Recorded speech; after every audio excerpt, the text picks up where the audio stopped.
Camisano Vicentino, Lago Margherita, si trovava su quell'isoletta alle nostre spalle un ragazzo di 22 anni che la notte di San Silvestro ha perso la vita proprio in quel punto dove aveva scelto di stare con alcuni amici e la fidanzata a trascorrere l'ultima notte dell'anno.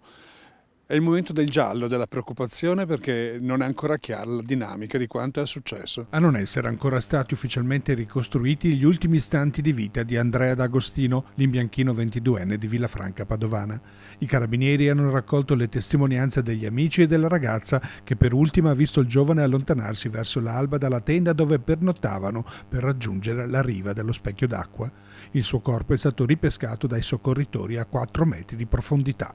Un luogo familiare questo per Andrea, che da amante della pesca frequentava assiduamente durante tutto l'anno. Per chi come lui condivideva la stessa passione, trascorrere qui in tende al freddo la notte di San Silvestro è cosa considerata normale. La tragedia però ha lasciato sgomenti tutti. Si piaceva la famiglia. Destino scivolato, qualcosa è capitato.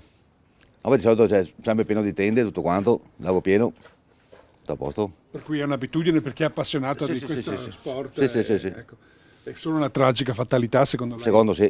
È un posto pericoloso questo posto, questo lago Margherita? Ma pericoloso assolutamente no, è un laghetto di pesca sportiva come ce ne sono tanti altri.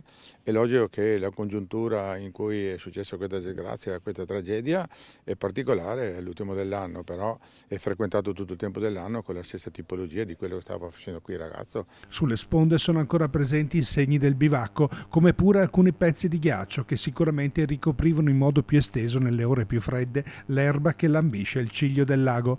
Una scivolata accidentale è l'ipotesi più accreditata. Il buio e l'acqua gelata hanno fatto il resto. La zona non è stata posta sotto sequestro. No, non è isolata, vuol dire che le indagini sono state concluse. Probabilmente si è riscontrato che è stata una tragedia vera e propria, altrimenti anche io stamattina pensavo che fosse chiuso.